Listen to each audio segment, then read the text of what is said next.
Merit is like the gentle rain that falls when the earth is parched, a collection of kind intentions and selfless acts that soften the soil of our destiny.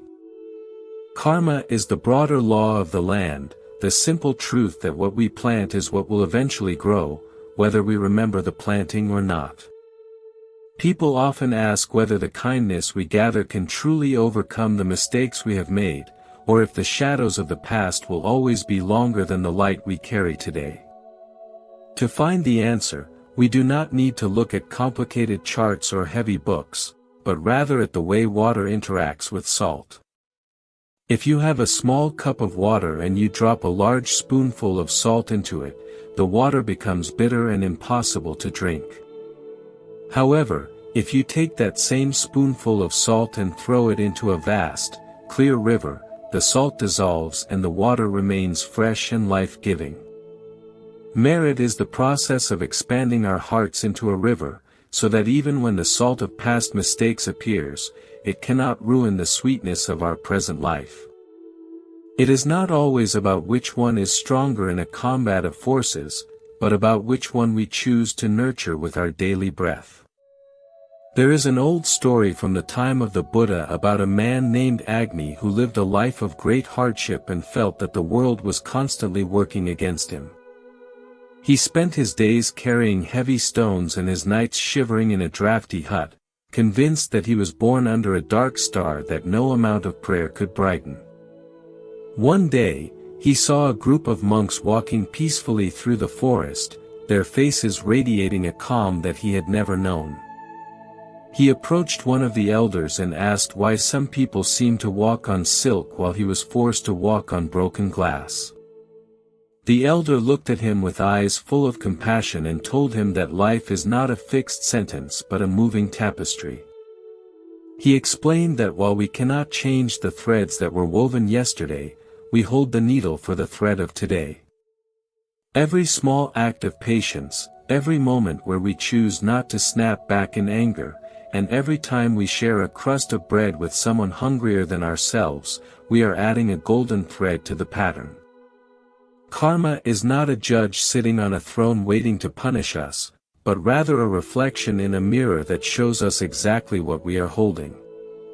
If we hold a flower, the mirror shows a flower, and if we hold a sword, the mirror shows a sword. The strength of merit lies in its ability to change what we hold in this very moment. When we focus on the power of goodness, we are not ignoring the past, but we are deciding that the past does not have the final word on who we are. It is like walking through a dark room with a single candle. The darkness might be vast and ancient, having existed for centuries, but the moment you light that small flame, the darkness must retreat. The light does not need to fight the darkness, it simply occupies the space where the darkness used to be. This is the beauty of the path we walk together, where we realize that even the smallest gesture of love has a weight that can tip the scales of our lives. You might think that your quiet help to a neighbor or your silent wish for someone else's happiness goes unnoticed by the universe, but these are the very things that build the reservoir of peace within you. When the storms of life eventually arrive, as they do for everyone, those who have built a reservoir of merit find that they have a steady ground to stand on. They do not get swept away by the winds of change because they have rooted themselves in the practice of giving and understanding. Consider the way a musician tunes an instrument before a performance. If the strings are too tight, they snap, and if they are too loose, they produce no melody. Our lives are much the same, requiring a delicate balance between acknowledging our responsibilities and forgiving our imperfections. Karma is the tension of the strings, the result of how we have handled the instrument in the past. Merit is the skilled hand that knows how to adjust the pegs, bringing the soul back into harmony so that a beautiful song can emerge once more. We are all musicians in this sense, learning to play the song of our own lives with more grace each day.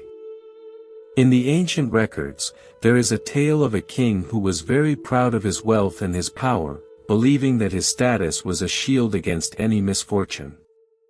He spent his days surrounded by gold and his nights listening to flattery, never stopping to think about the people who toiled in the sun to build his palace. One afternoon, while wandering alone in his gardens, he met a wandering sage who was sitting under a tree, looking at a single falling leaf. The king asked the sage why he looked so content with nothing, while the king felt a constant hunger despite having everything. The sage smiled and said that the king was trying to fill a hole in his heart with things that belong to the earth, while true abundance comes from what we give away. The sage explained that the king's power was a result of his past karma, but his future peace depended entirely on his current merit. If he continued to take without giving, his reservoir would eventually run dry, leaving him parched in a desert of his own making. This realization changed the king, not because he was afraid of punishment, but because he finally understood the flow of energy in the world. He began to use his resources to build schools, to plant trees for travelers, and to listen to the grievances of the poor with a heart of sincerity. He found that as he gave more, he felt lighter, and the anxiety that had haunted his dreams began to fade away. He wasn't just changing his actions, he was changing the very frequency of his existence. This shows us that the question of which is stronger is perhaps less important than the question of which one we are feeding right now. We often get caught up in the idea of big, dramatic changes, thinking that we need to do something heroic to earn merit. In reality, the most profound merit is often found in the quietest corners of our day. It is in the way you speak to yourself when you make a mistake, offering kindness instead of harsh criticism. It is in the way you pause before reacting to someone who is being difficult, recognizing that they too might be carrying a heavy burden that you cannot see. These small, invisible choices are like tiny drops of water falling into a bowl.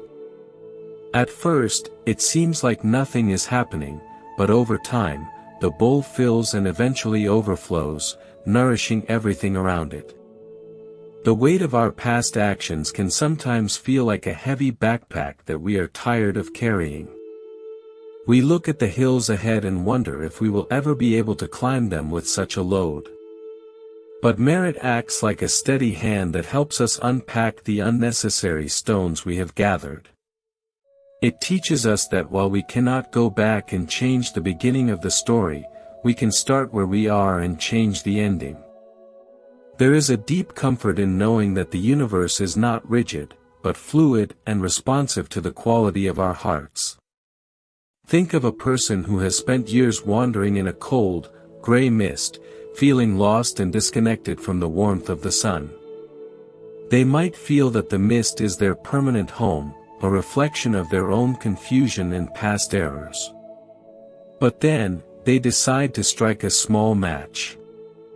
That tiny spark represents a single thought of genuine compassion.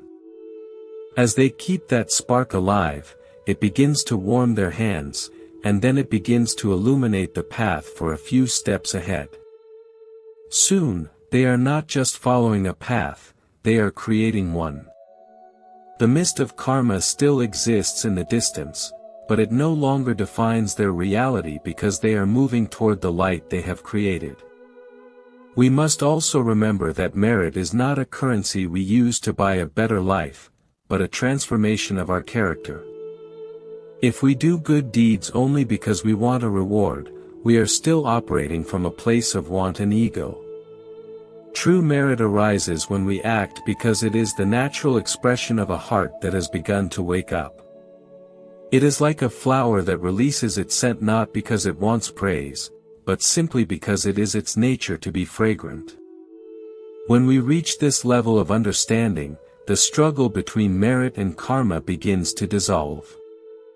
We realize that they are both parts of the same educational process, teaching us how to become more conscious, more loving, and more present. There was once a young woman who worked in a busy market, surrounded by noise and competition. She often felt overwhelmed by the selfishness she saw around her and felt that her own small efforts to be honest and kind were being swallowed up by the chaos. She went to see a wise teacher who lived on the edge of the town and shared her frustration. The teacher took her to a nearby pond and asked her to throw a stone into the water. As the ripples spread outward, the teacher told her to watch closely. Even though the pond was large and the stone was small, the ripples eventually touched every single shore. The teacher said that her kindness was like that stone, creating ripples that move through the hearts of everyone she encounters, even if she cannot see the final result. The teacher also explained that the negative energy of the market was like the wind blowing across the surface of the pond. It might create waves and whitecaps, but deep beneath the surface, the water can remain still and clear. Merit is the depth of the water. The deeper we go into our practice of goodness, the less we are disturbed by the surface winds of external karma. We learn to live from that deep, quiet place where we are connected to the source of all life. It is also helpful to think about the concept of time in relation to these forces. We are often impatient, wanting to see the results of our good deeds immediately, and feeling frustrated when it seems like those who act selfishly are the ones who are succeeding. But the law of the universe operates on a different clock than our human expectations. A seed planted today does not become a tree by tomorrow morning. It needs time to push through the dark earth, to find water, and to grow strong enough to withstand the elements. Just because we do not see the fruit yet does not mean the growth is not happening. In the same way, the consequences of our actions are always maturing, moving at their own pace toward fulfillment. By trusting in this natural timing, we can release the anxiety of constant comparison. We stop looking at our neighbor's garden and start focusing on our own, making sure we are watering the right seeds. We understand that everyone is at a different stage of their journey, carrying their own unique blend of merit and karma. This realization brings a profound sense of empathy, as we see that even the most difficult people are often just reacting to the heavy karma they haven't yet learned how to balance with merit. Instead of adding to their burden with our anger, we can offer them a moment of peace, which is a gift of merit to both them and ourselves. Let us consider the image of a boat crossing a wide sea. The winds and the currents represent the karma we encounter, the conditions we did not choose but must navigate. The sail and the rudder represent our merit, the tools we use to direct our course despite the conditions. A skilled sailor does not curse the wind, but learns how to set the sail so that even a contrary breeze can be used to move forward. We are the sailors of our own destiny, and our practice is the art of setting the sail. Every time we choose kindness over resentment, we are adjusting the rudder. Every time we practice mindfulness, we are strengthening the hull of our boat.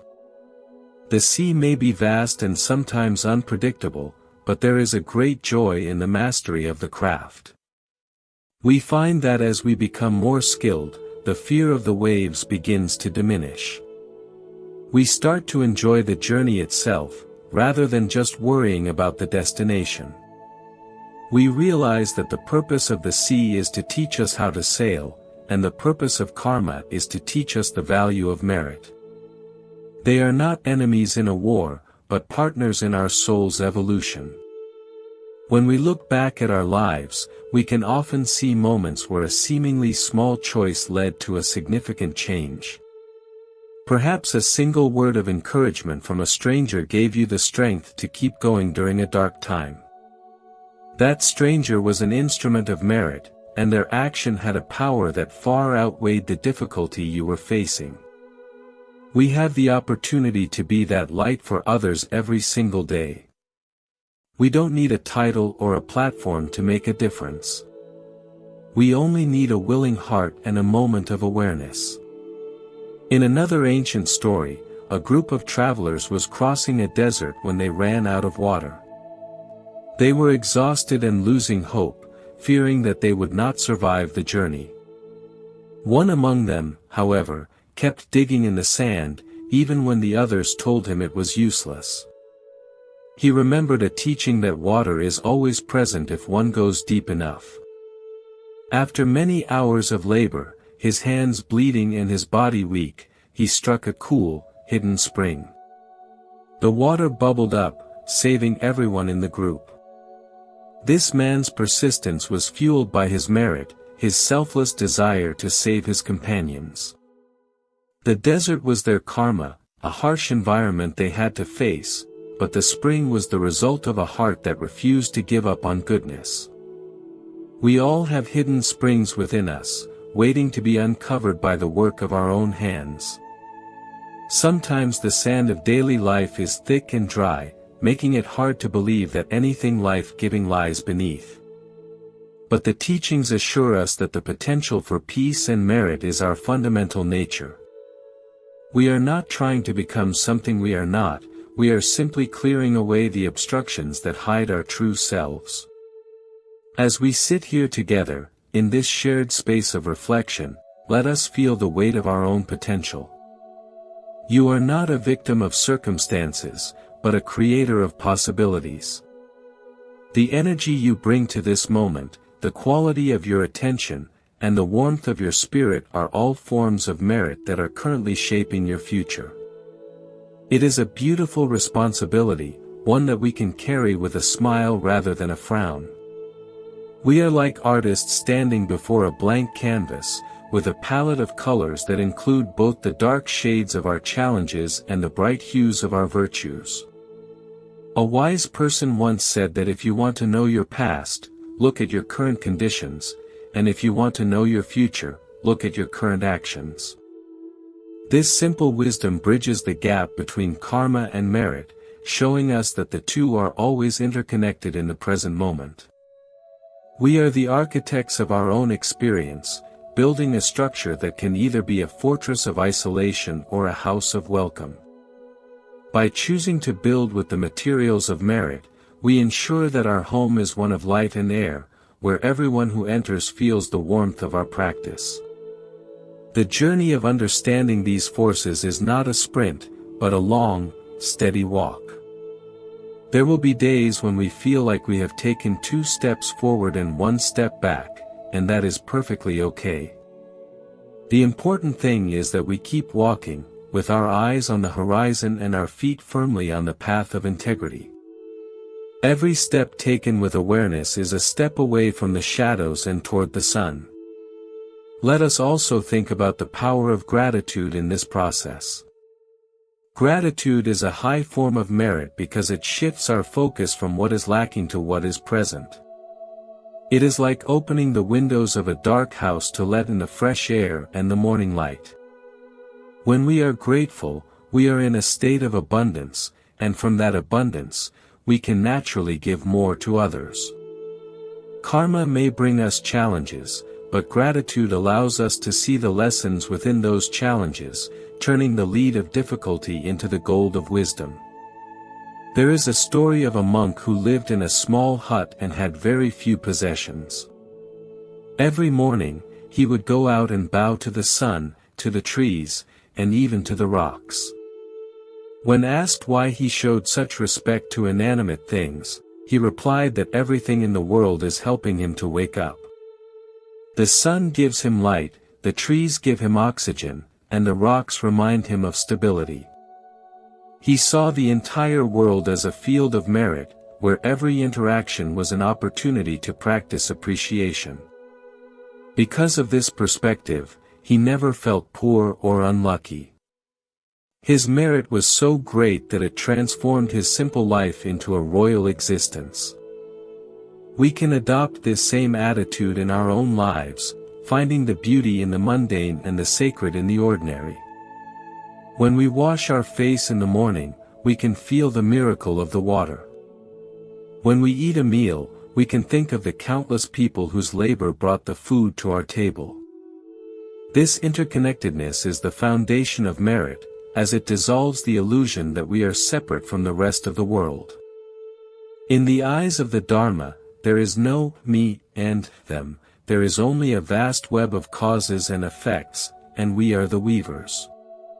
If we find ourselves in a period of life where the karma feels particularly heavy, where obstacles seem to appear at every turn, that is the most important time to lean into the practice of merit. It is easy to be kind when things are going well, but the true test is to remain kind when things are falling apart. Like a lighthouse that shines brightest when the storm is most fierce, our inner light is most needed during our times of trial. This is how we prove that merit is indeed stronger, not by shouting over the storm, but by being the steady light that guides us through it.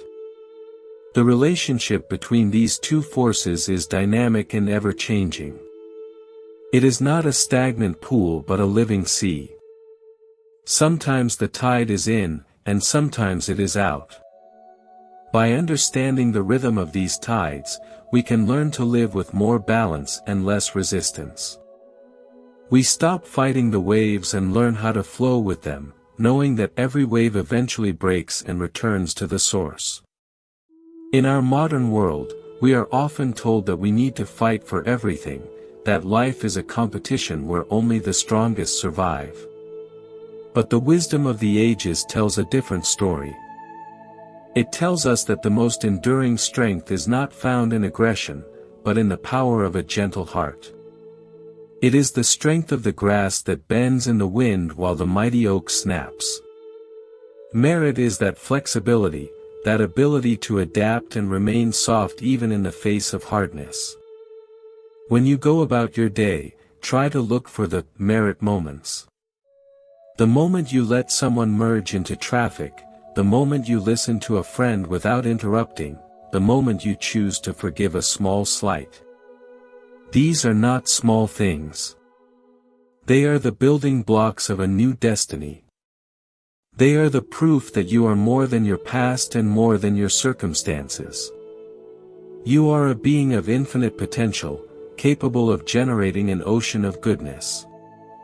Let this thought stay with you as we continue our journey together. There is no debt that cannot be paid through the practice of virtue, and no darkness that can withstand the persistent light of a loving mind. We are here to support one another, to remind each other of our true nature when we forget, and to celebrate the progress we make, no matter how small it may seem. The path is long, but we are not walking it alone, and every step we take together makes the way a little brighter for everyone who follows. The silence between our words is just as important as the words themselves, as it allows the meaning to sink deep into the quiet places of our being.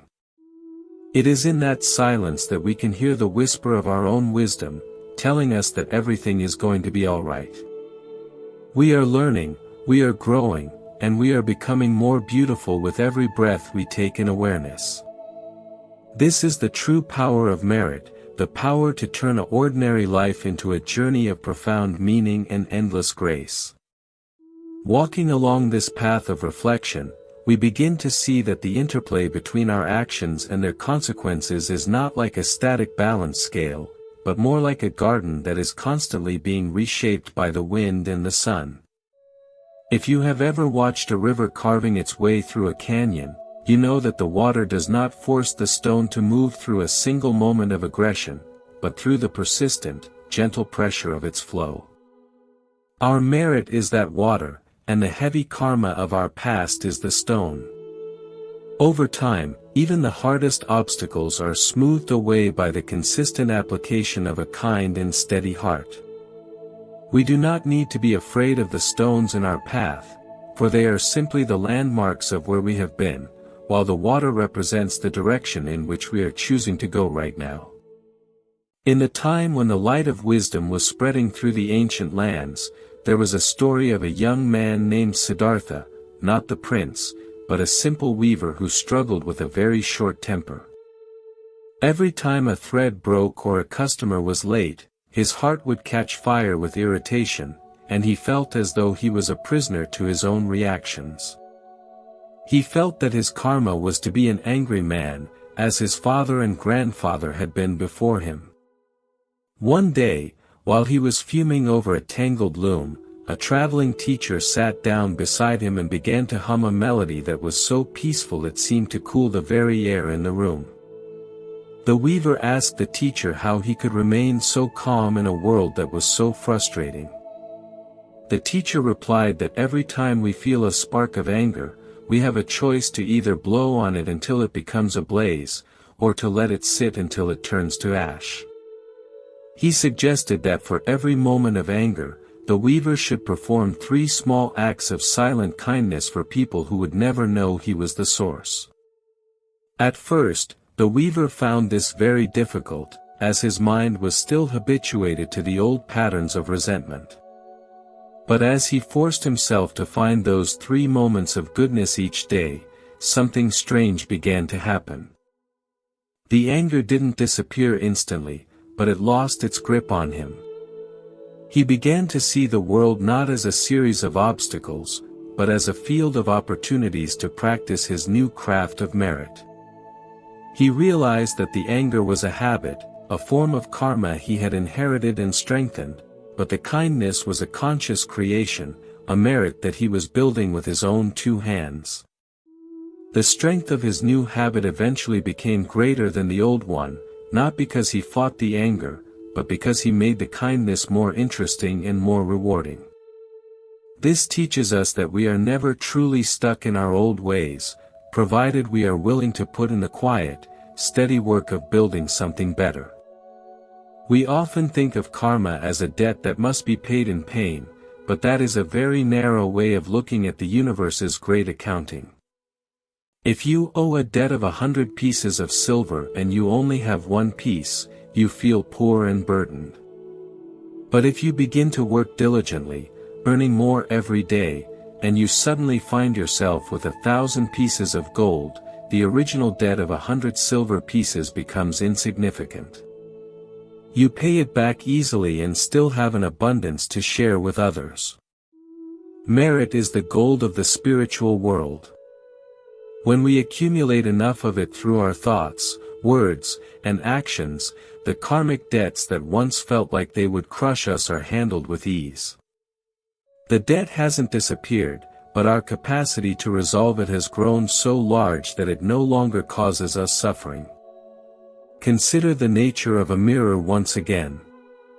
If the mirror is covered in thick, dark dust, it cannot reflect the light of the sun, and the room stays dark. You can spend all your time blaming the dust, or you can simply take a cloth and start wiping it away. Each stroke of the cloth is an act of merit. The dust is the karma, the accumulation of past neglect, but the cloth and the hand that moves it are the power of the present moment. We do not need to know where every speck of dust came from or how long it has been there to start cleaning.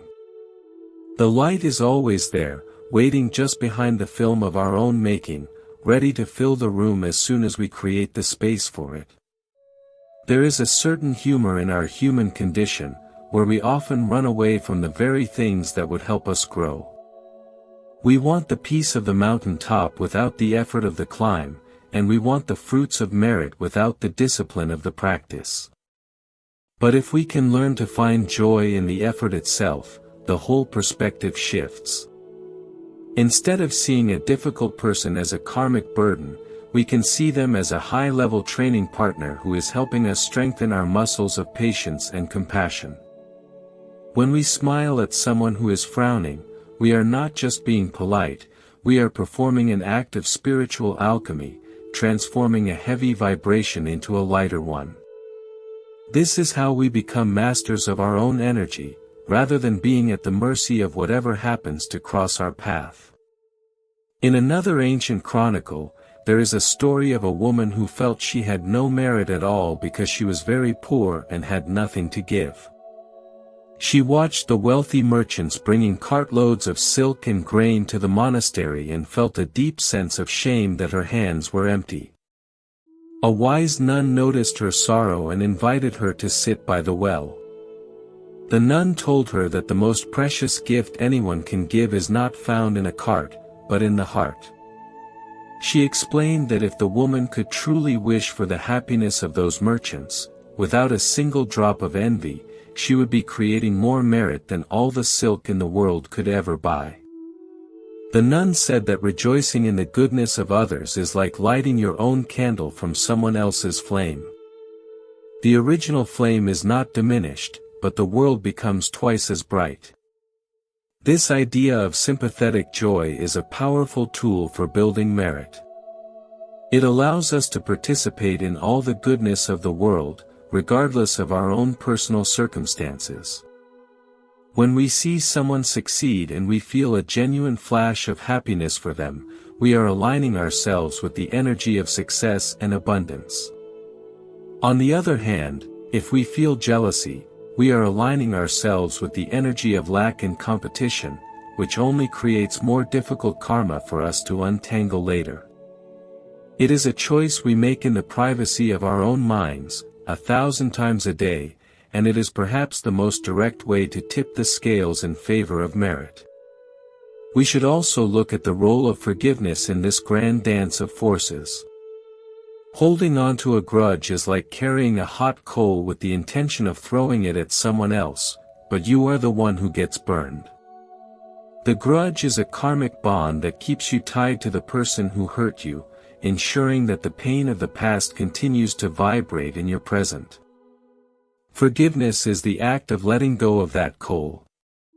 It is not about saying that what happened was right, but about deciding that you no longer want to carry the burn. Forgiveness is a massive act of merit because it requires us to rise above the ego's demand for justice and instead choose the path of peace. When we forgive, we break the karmic chain, freeing both ourselves and the other person to move into a new space of possibility. Think about a gardener who finds a patch of weeds in the middle of their flower bed. They don't sit down and cry about why the weeds are there or who might have dropped the seeds. They simply reach down and pull the weeds out, making room for the roses to breathe. Karma is the weeds, the natural result of seeds that were sown, perhaps even by us in a moment of unconsciousness. Merit is the act of gardening, the daily attention we give to what we want to grow. A garden is never finished. It is a continuous process of nurturing and clearing.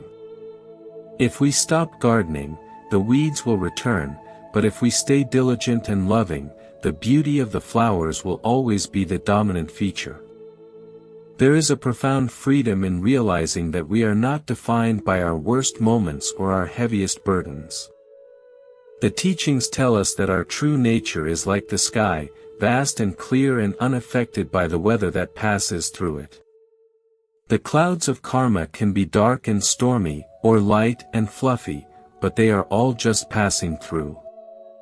They are not the sky. Merit is the process of remembering that we are the sky. Each time we act from a place of wisdom and love, we are clearing away a layer of clouds, allowing the sun of our true nature to shine through more clearly. In the tales of old, there was a king who was known for his incredible luck. Everything he touched seemed to turn to gold, and his kingdom was always at peace. People said he must have had incredible merit from many past lives. One day, a great drought hit the land, and the people began to suffer. The king did not sit on his throne and wait for his luck to return. Instead, he opened his granaries, he walked among the people to hear their stories, and he spent his nights in meditation, wishing for the well-being of every living creature in his realm. When the rain finally fell, it was not because of his luck, but because of his response to the challenge. He showed that true merit is not just something you have, but something you do, especially when things are difficult. His actions during the drought created even more merit, ensuring that his kingdom would remain prosperous for generations to come. This shows us that even when we are blessed with good conditions, we must continue to plant the seeds of goodness. It is easy to become complacent when life is easy, but that is the very time we should be building our reservoir of merit for the future. Like a wise traveler who packs extra supplies for the journey, we should always be looking for ways to add to our store of kindness and wisdom. We never know when the road might become steep or the weather might turn cold, and having that inner reserve will make all the difference. Let us also consider the power of our words in this context. Every word we speak is a seed planted in the mind of another person and in our own consciousness. If we speak words of harshness, criticism, or gossip, we are planting thorns. If we speak words of encouragement, truth, and gentleness, we are planting lilies. The garden of our relationships is a direct reflection of the words we have chosen to use over time. Merit is found in the restraint we show when we want to say something mean but choose silence instead. It is found in the courage we show when we speak up for someone who cannot speak for themselves. Our tongue can be a tool for creating heavy karma or a wand for creating beautiful merit, and the choice is entirely ours. Sometimes, the weight of the world's collective karma can feel overwhelming. We see news of conflict and suffering, and we feel so small and helpless in the face of such vast darkness. But we must remember that the ocean is made of individual drops, and the quality of the ocean depends on the quality of the drops. When you cultivate merit in your own life, you are contributing a drop of pure, clear water to the collective sea. Your peace adds to the world's peace, and your kindness helps to neutralize the world's anger. You are not separate from the whole, and your efforts are never in vain. Every time you choose the higher path, you are making it a little bit easier for everyone else to do the same. There was a story of a young boy who was walking along a beach after a storm. Thousands of starfish had been washed up on the sand and were dying in the heat of the sun. The boy was picking them up one by one and throwing them back into the water. An old man came by and told the boy that he was wasting his time, that there were too many starfish and he couldn't possibly make a difference. The boy looked at the starfish in his hand, threw it into the waves, and said, "It made a difference to that one." This is the heart of merit. We don't need to save the whole world at once, we just need to do what is in front of us with as much love as we can muster. The relationship between merit and karma is also like the relationship between health and disease. Disease might be present in the body as a result of many factors, some of which are beyond our control. But health is something we can actively cultivate through our choices of food, movement, and thought. The more we focus on building our health, the more resilient we become, and the better we can handle whatever illness might come our way. Merit is the spiritual health of the soul. It gives us the vitality and the strength to process the karmic toxins we have accumulated and to stay vibrant even in a challenging environment. As we move through our lives, we can practice seeing the hidden merit in every situation. Even a moment of pain can be a source of merit if it leads us to a deeper understanding of suffering and a greater compassion for others. Even a failure can be a source of merit if it humbles our ego and makes us more open to the wisdom of others. Nothing is ever lost in the great economy of the spirit, provided we are willing to learn and to keep our hearts open. We often worry about the future, wondering what kind of karma is waiting for us around the bend. But the future is not a fixed destination that we are helplessly drifting toward. It is a landscape that we are currently building with our thoughts and actions. If you want a future of peace, create peace now. If you want a future of love, be loving now. The present moment is the only place where the power of merit can be exercised. The past is a memory and the future is a dream, but the now is the reality where we hold the pen and write the next line of our story. Think of a musician who is practicing a difficult piece of music. They might hit many wrong notes at first, and those wrong notes are like the karma of their lack of skill. But every time they correct a note and practice with focus and patience, they are building the merit of mastery. Eventually, the wrong notes become fewer and fewer, until the music flows perfectly and effortlessly. We are all practicing the music of our lives, and the goal is not to never hit a wrong note, but to keep practicing until the melody becomes beautiful. When we look at the world through the lens of merit and karma, we stop being judges and start being students. We stop asking, "Why is this happening to me?" and start asking, "What is this inviting me to become?" This shift in perspective is itself a great act of merit, as it moves us from a state of victimhood to a state of empowerment. We realize that we are the masters of our own fate, not because we can control everything that happens, but because we can control how we respond to what happens. In the ancient temples, there is often a large bell that is struck to mark the hours of prayer. The sound of the bell is deep and resonant, and it lingers in the air long after the strike has occurred. Our actions are like the strike of the bell, and the karma is the vibration that follows. Merit is the intention with which we strike the bell. If we strike it with anger, the sound is harsh and jarring. If we strike it with peace, the sound is healing and sublime. We are the bell ringers of our own lives, and the world is listening to the music we make. Let us be mindful of the vibrations we are sending out into the universe. Let us choose to ring the bell of our hearts with kindness, with gratitude, and with a deep sense of connection to all that is. In doing so, we create a melody of merit that can soothe the troubled spirits of others and bring a sense of harmony to the chaotic world around us. This is the true meaning of a life well lived, where the strength of our goodness becomes a sanctuary for ourselves and a gift for the world. As we continue to explore this journey together, let the feeling of possibility settle into your bones. You have the power to transform your life, one thought and one action at a time. The past may have shaped you, but the present is where you recreate yourself. Trust in the process, trust in the power of your own goodness, and know that every small effort you make is being recorded in the heart of the universe, building a future that is brighter than you can currently imagine.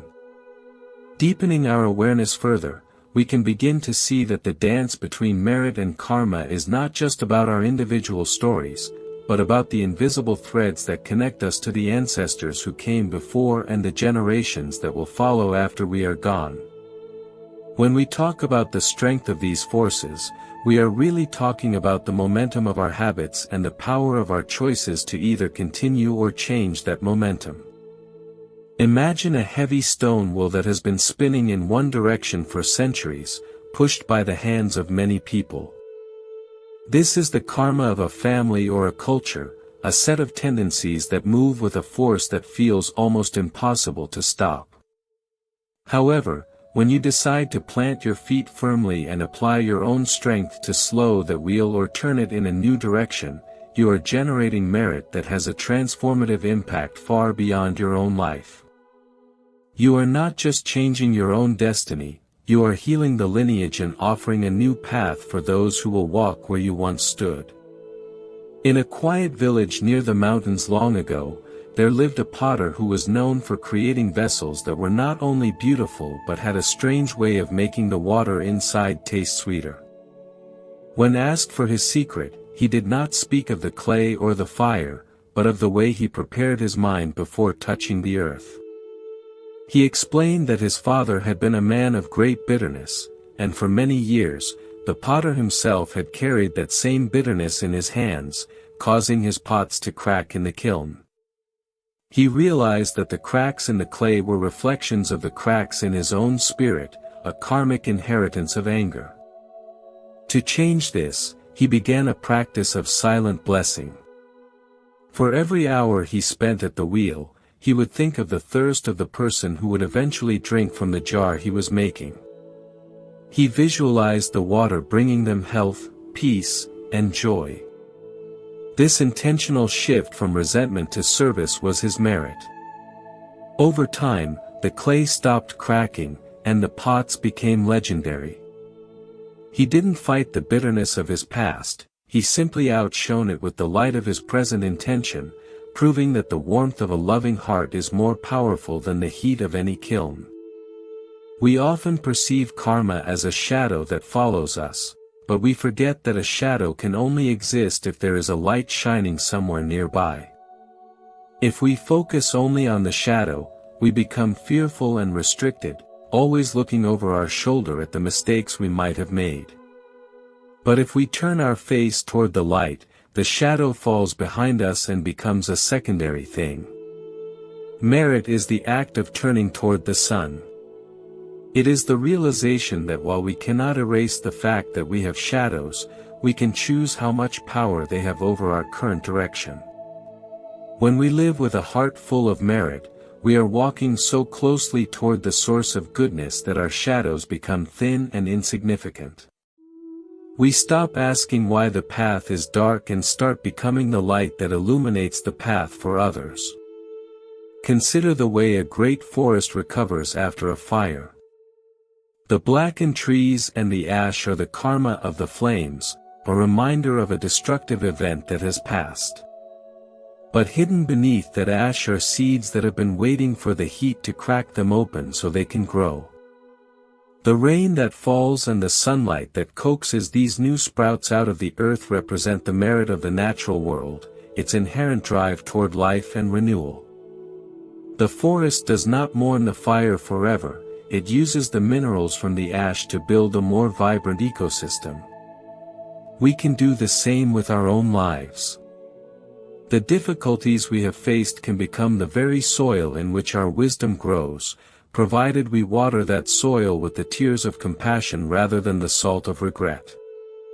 The strength of the new growth is often greater than the strength of the old trees because it has been forged in the challenge of survival.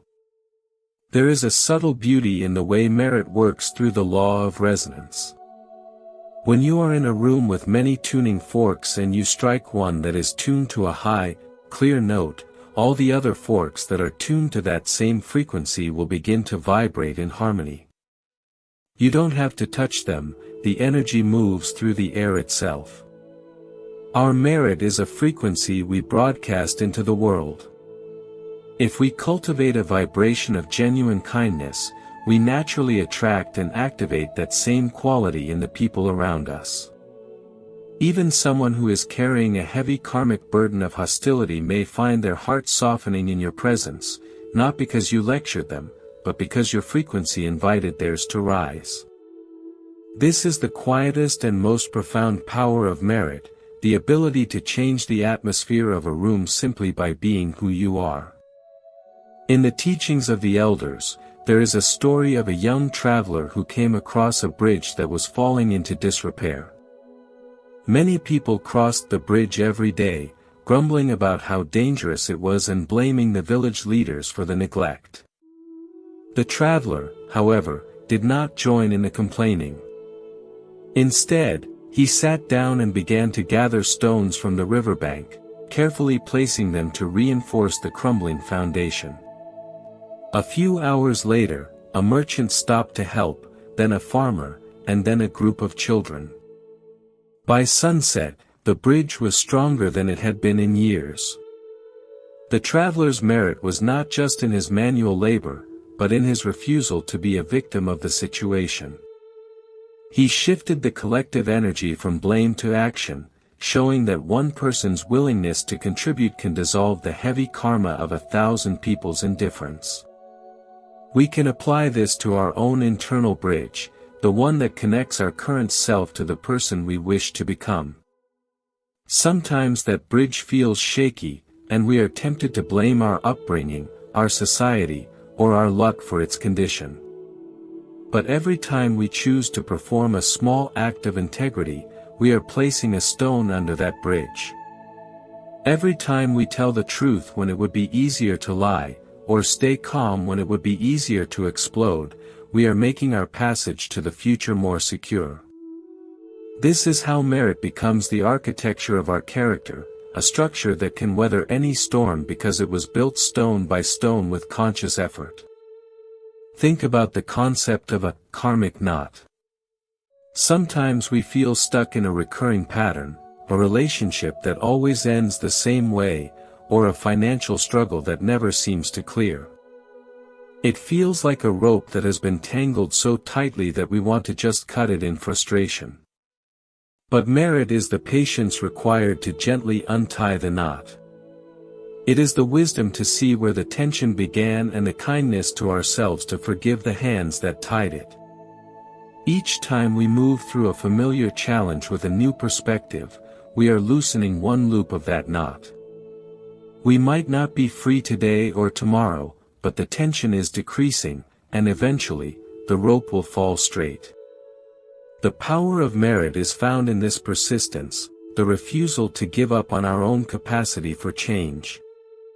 In another ancient record, there is a description of a garden that was planted by a person who knew they would not live to see the trees reach full height. They spent their final years digging trenches, enriched the soil, and carefully shielding the young saplings from the wind. When asked why they worked so hard for a result they would never enjoy, they replied that they had spent their entire life sitting in the shade of trees they did not plant and eating fruit from orchards they did not grow. Their work was an act of gratitude, a way to balance the debt they owed to the past. This is a high level of merit, the kind that asks for nothing in return and seeks only to add to the total sum of goodness in the world. When we act with this kind of selflessness, we tap into a source of energy that is inexhaustible, because it is no longer tied to the small concerns of the ego. We often feel that we are competing with time, trying to achieve as much as possible before our clock runs out. But merit operates in a dimension that is beyond time. A single moment of pure, unconditional love has a weight that can balance years of mechanical living. It is like a diamond that is small in size but carries a value far greater than a mountain of common coal. We don't need a long life to create a life of merit, we only need to be fully present in the moments we are given.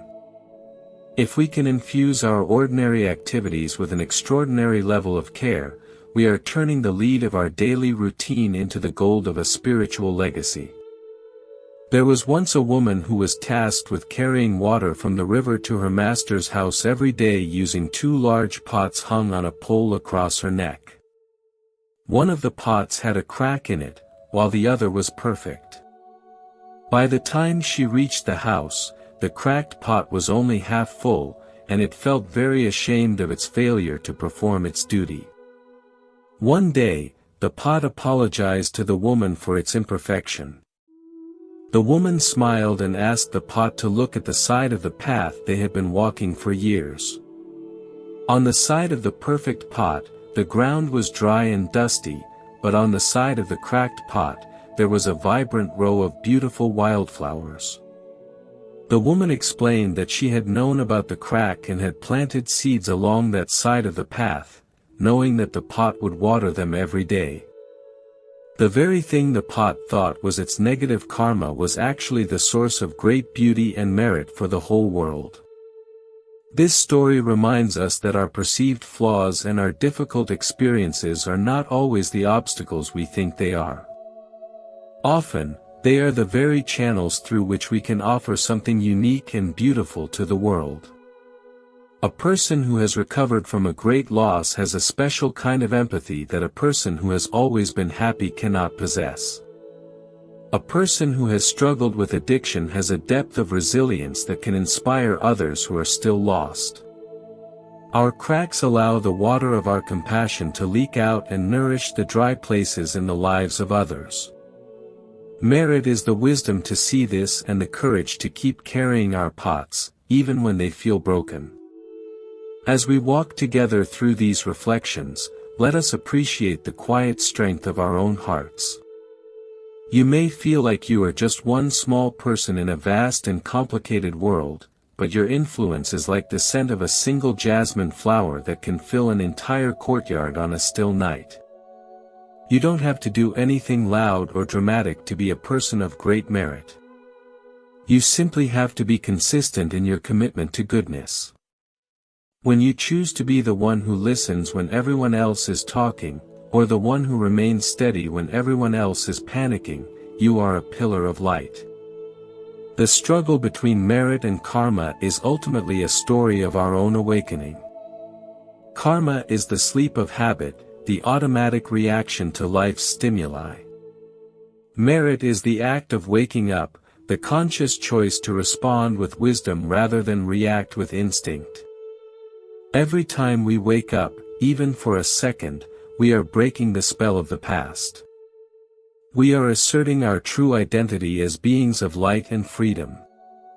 This awakening is not a destination we reach once and for all, but a process that happens again and again, with every breath and every heartbeat. Let us find comfort in the fact that the universe is always rooting for our success. The very laws of cause and effect that bring us our challenges are the same laws that ensure our efforts toward goodness will bear fruit. There is no such thing as a wasted act of kindness, and no such thing as a forgotten prayer.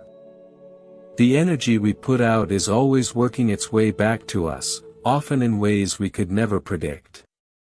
By focusing on our merit, we are making ourselves a vessel that is capable of receiving the blessings that are constantly being offered. We are opening the doors and windows of our soul to the fresh air of grace, trusting that the wind will blow exactly where it is needed. Sometimes, when we sit in the stillness of our own thoughts, we might wonder if our current efforts to be good are enough to outweigh the massive history of the world that seems so filled with struggle. It is helpful to imagine the human spirit not as a fixed object, but as a vast, clear mirror that has been tilted away from the sun for a very long time. The karma we experience is simply the coldness and the shadows that gather when the light is not hitting the surface directly. Merit is the gentle, steady hand that slowly tilts the mirror back toward the source of warmth. You do not have to move the sun, and you do not have to fight the shadows, you only have to adjust the angle of your own heart. When the angle is right, the light returns instantly, and the warmth begins to melt the ice of old habits without any need for force or aggression. There is a beautiful story from the ancient times of a master who lived in a small temple surrounded by a garden of rare and delicate herbs. One of his students was a man who had once been a fierce soldier, a man whose hands were accustomed to the weight of a sword rather than the softness of a leaf. The former soldier often felt that his past was too heavy, that the karma of his old life would forever prevent him from being a person of peace. One evening, the master asked the student to help him move a large, heavy jar of water from one side of the courtyard to the other. The student, being strong, picked it up with ease, but he moved so quickly and roughly that the water splashed out, soaking the ground and leaving the jar half empty. The master looked at the wet earth and told him that strength without gentleness is like a storm that brings rain but destroys the crop. The master then asked the student to move the jar back, but this time, he told him to imagine that the water was his own soul and that every drop lost was a moment of awareness gone forever. The student slowed down, his movements becoming fluid and graceful, his focus so intense that not a single ripple disturbed the surface of the water. When he reached the other side, the master smiled and said that this focus was the beginning of merit. The student realized that his past strength was not an obstacle, but a foundation that, when redirected by a peaceful intention, could protect and nourish life instead of ending it. His merit was the transformation of his power from a weapon into a shield of compassion. This shows us that our past experiences, no matter how difficult, are the raw materials that we can use to build a future of incredible value. We often think of the laws of the universe as being rigid and unforgiving, but there is a profound element of mercy built into the very fabric of existence. Think of a piece of music where a composer includes a few discordant notes in the middle of a beautiful melody. If the music ended right there, those notes would feel like a mistake, a source of tension that was never resolved. But a master composer uses those discordant notes to build toward a resolution that is even more powerful and moving than if the music had stayed simple and sweet the whole time. Our life is that symphony, and our karma provides the difficult notes that challenge us to find a deeper harmony. Merit is the creative genius within us that takes those challenges and weaves them into a masterpiece of wisdom and resilience. The beauty of the final song depends on how we handle the tension, turning each moment of struggle into a note of triumph. In the old scrolls, there is a mention of a person who felt they were walking through life under a cloud of constant bad luck.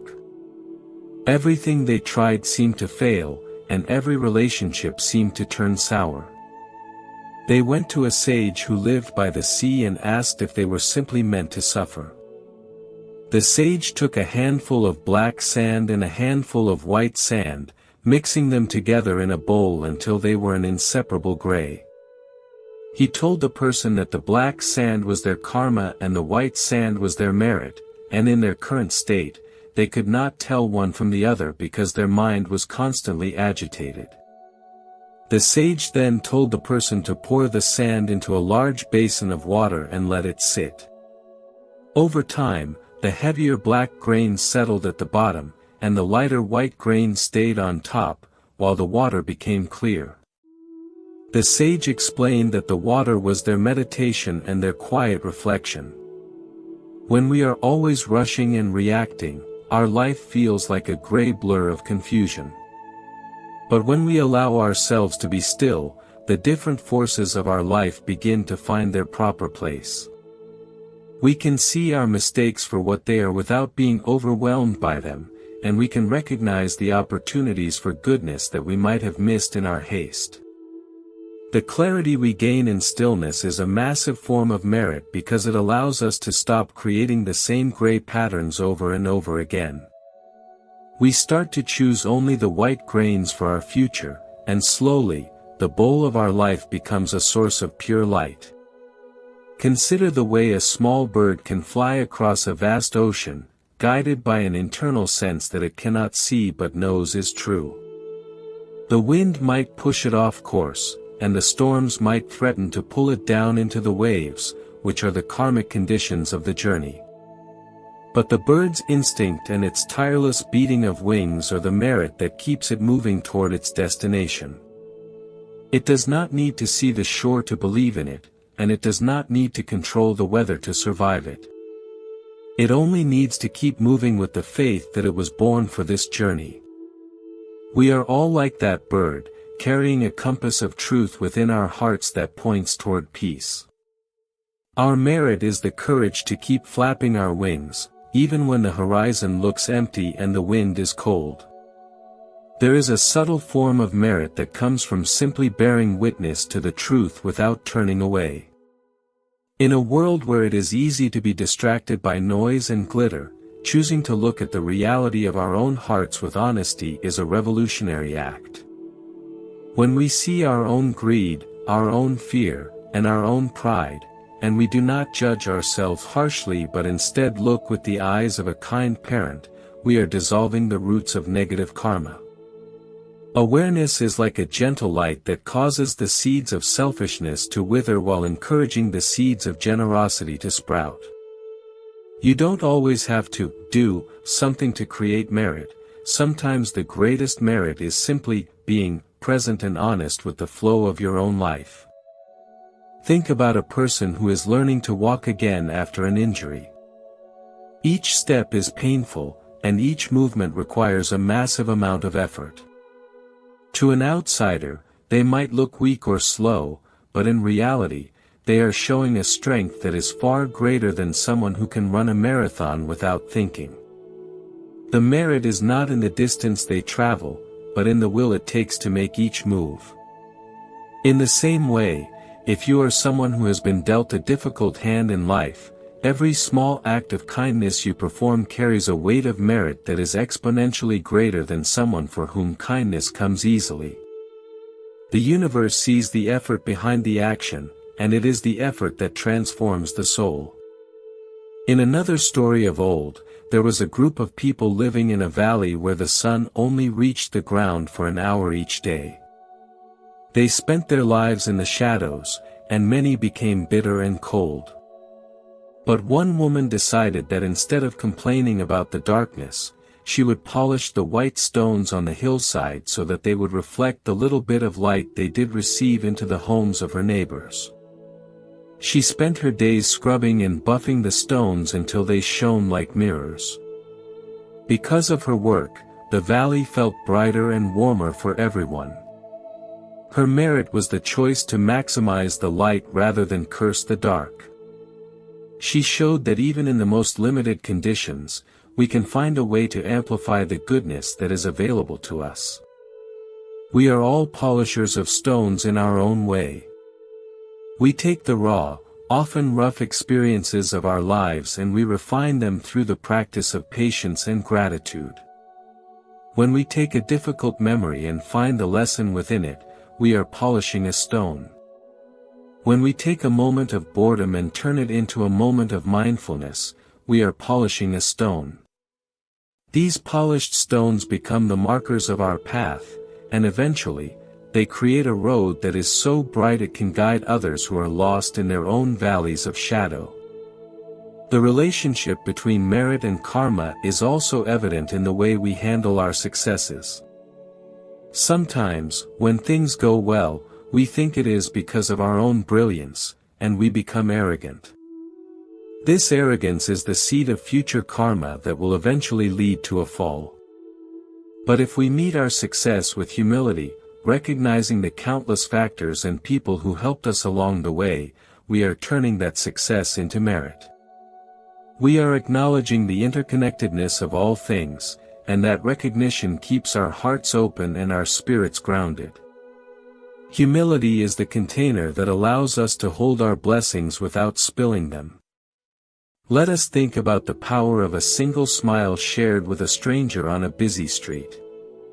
To you, it might feel like a tiny gesture, but to that stranger, it might be the only moment of human connection they have had all day. That smile can ripple out, changing their mood and causing them to be kinder to the next person they meet. This is how merit works as a social force, creating a web of positive energy that can support an entire community. We are never just acting for ourselves, we are acting as part of a great, breathing whole. When you choose to be a source of light, you are not just helping yourself, you are participating in the healing of the world. There is a sense of playfulness that we can bring to this practice, a lightness of spirit that recognizes that we are participants in a grand, divine game. We don't have to be heavy and serious all the time to be spiritual. In fact, a bit of joy and humor is one of the highest forms of merit, as it shows that we trust the ultimate goodness of the universe.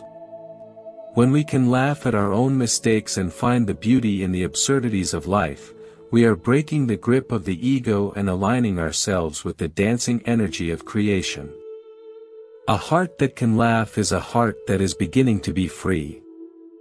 As we continue on this journey, let the idea of merit be a source of constant encouragement for you. It is the bank account of the soul, a treasure that can never be stolen and never loses its value. Every kind thought, every moment of patience, and every act of selflessness is a deposit into this account. When the difficult times come, you will find that you have a wealth of inner resources to draw upon, a strength that is not your own but is the result of all the goodness you have nurtured. You are building a life of substance and beauty, and the universe is smiling upon your every effort. The more we observe the quiet movements of our own minds, the more we realize that merit is not just an accumulation of external deeds, but a fundamental shift in how we perceive our relationship with the world around us.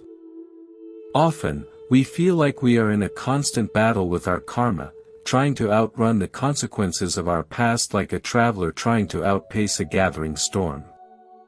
But if we change our perspective, we can see that karma is not a hunter, it is a teacher that speaks in the language of experience. Merit is the quality of our listening. When we listen with a heart of resistance, the lessons of karma feel like punishment, but when we listen with a heart of openness, those same lessons become the very catalysts for our liberation. It is like the difference between a bird fighting the wind and a bird using that same wind to soar higher into the blue. There is an old story of a stonecutter who lived in a village where the heat was intense and the work was backbreaking. He spent his days hitting a heavy chisel with an even heavier hammer, carving blocks for the grand temples of the city. For a long time, he was filled with resentment, feeling that his karma was to be a slave to the stone while others lived in cool palaces. His anger made his movements jerky and his tools dull, and he often found himself exhausted and bitter by sunset. One day, a traveling monk sat near him and watched him work in silence. After a while, the monk told him that the stone was not his enemy, but his partner in creation. He suggested that with every strike of the hammer, the stonecutter should whisper a word of thanks to the rock for holding the shape of the sacred images it would eventually become. The stonecutter decided to try this, and slowly, his work began to change. He found that when he approached the stone with respect and gratitude, his hammer seemed to move with a rhythmic grace, and the stone gave way more easily. He wasn't just carving rock anymore, he was practicing a form of living prayer. This inner shift was his merit, a transformation of a mundane chore into a sacred art. His physical conditions remained the same, he was still a stonecutter in the heat, but his internal world had become a palace of peace. The heavy karma of his perceived suffering was dissolved by the simple, persistent merit of his new intention. This reminds us that we do not always need to change our circumstances to find happiness, we only need to change the spirit in which we meet them. We can think of our lives as a vast ocean where the waves are the events of our karma, rising and falling according to the winds of the past. If we try to control the waves, we will only find ourselves exhausted and defeated. But if we learn to dive deep beneath the surface, we find a place where the water is always still and clear. Merit is the weight that allows us to sink into that depth. The more goodness we cultivate, the more heavy we become with peace, allowing us to remain centered even when the surface of our life is turbulent. From that deep place, we can watch the waves without being tossed about by them. We recognize that the wave and the still water are made of the same substance, and our fear of the storm begins to fade away. There was a woman in a bustling city who felt that she was too busy to ever cultivate merit. She had children to feed, a job to keep, and endless chores that demanded her attention. She felt that spiritual practice was only for those who could sit in a cave or a quiet temple. A wise friend told her that every time she poured a cup of water for her child, or every time she spoke a kind word to a stressed colleague, she was performing a ceremony of merit. The friend explained that merit is not found in the grandiosity of the act, but in the presence of the heart. If she could wash the dishes with the same devotion as if she were bathing a golden statue, she would find that her kitchen was as sacred as any cathedral. This realization brought a profound sense of relief to the woman. She began to see her daily life not as a distraction from her path, but as the path itself. When she felt the impulse to complain about the laundry, she caught herself and instead sent a silent wish of health to the family members who wore those clothes.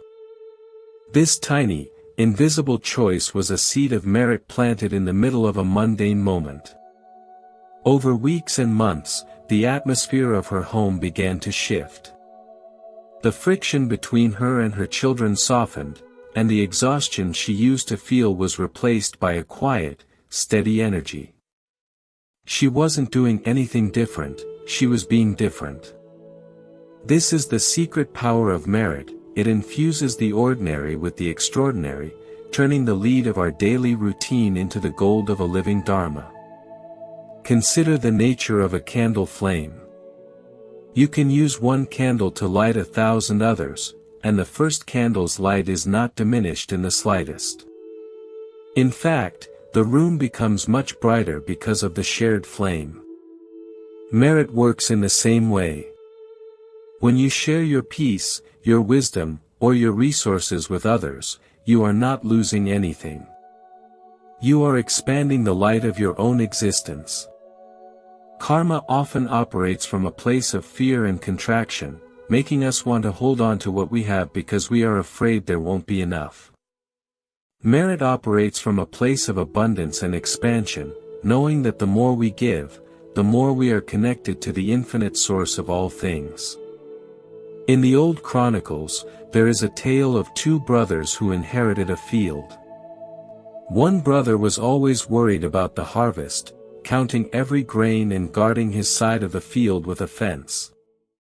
He was so focused on his fear of loss that he never enjoyed the beauty of the growing wheat. The other brother saw the field as a gift to be shared. He left the edges of his side for the birds and the travelers, and he spent his evenings singing songs of gratitude to the earth. When a great locust swarm came, the first brother was devastated, losing everything he had worked so hard to protect.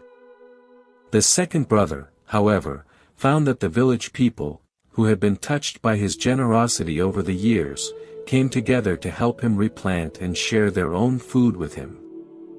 His merit had created a safety net of love that was stronger than any fence. This story illustrates that our security does not come from what we hoard, but from the relationships and the energy we cultivate. The brother who lived in fear was creating a karma of isolation, while the brother who lived in generosity was creating a merit of community. When we realize that we are all part of the same field, the need for fences disappears.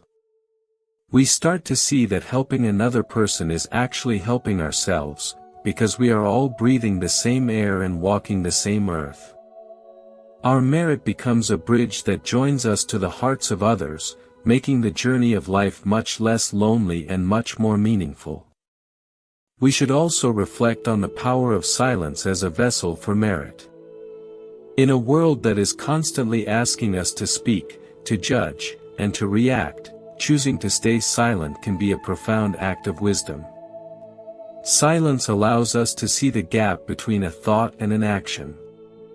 In that gap, we find our freedom. If someone speaks a harsh word to you, the karmic habit is to speak a harsh word back.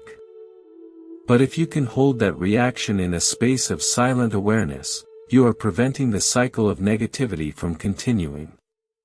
Your silence is a form of merit that protects both you and the other person. It is like a cool spring that puts out a fire before it has a chance to spread. There is a sense of great dignity in a person who knows how to hold their own space without being reactive. They are like a mountain that remains still whether it is covered in snow or baked by the sun. This stability is the result of many small choices to stay present and centered. Every time you choose to breathe instead of explode, you are adding a stone to the foundation of your inner mountain. Over time, you become so solid in your goodness that the passing storms of karma can no longer shake you.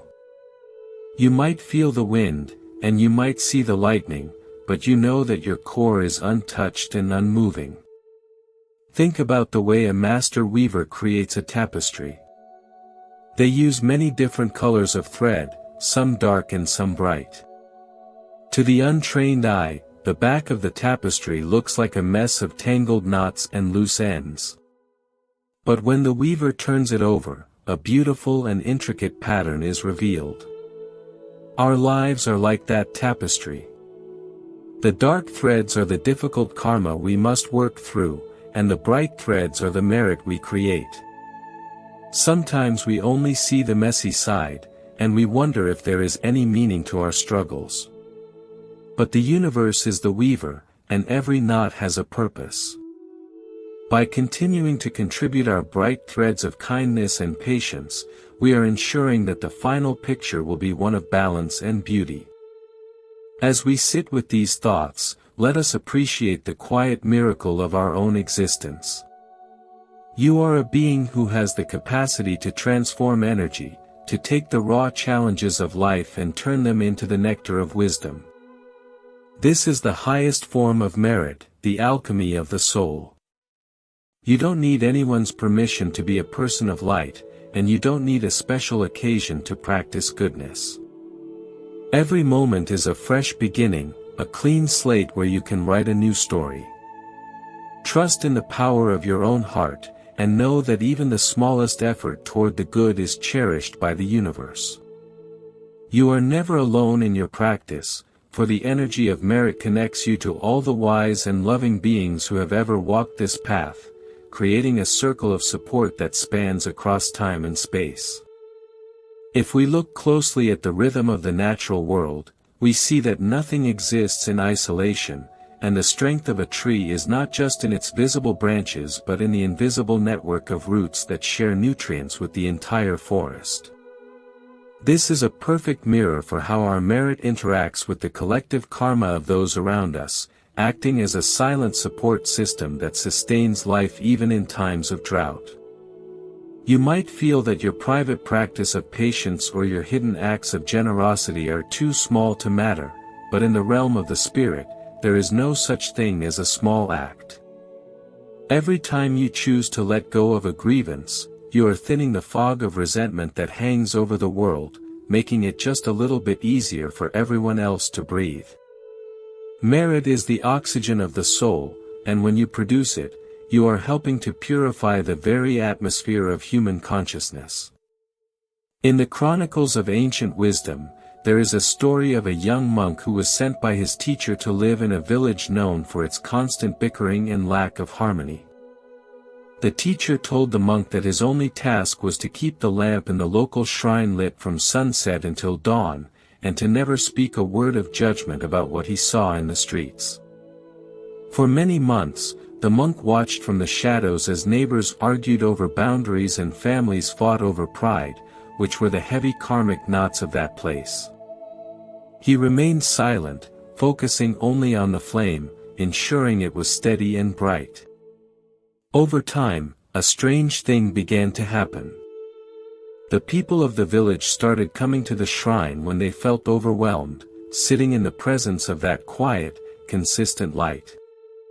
Without a single lecture, the atmosphere of the village began to soften, as the residents found a common center of peace that was stronger than their individual conflicts.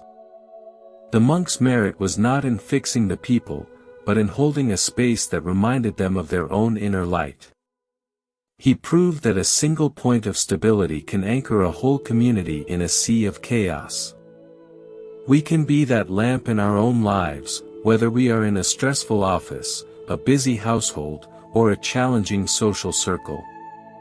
When you refuse to be pulled into the drama, when you maintain your inner equilibrium despite the storms around you, you are performing a high act of service.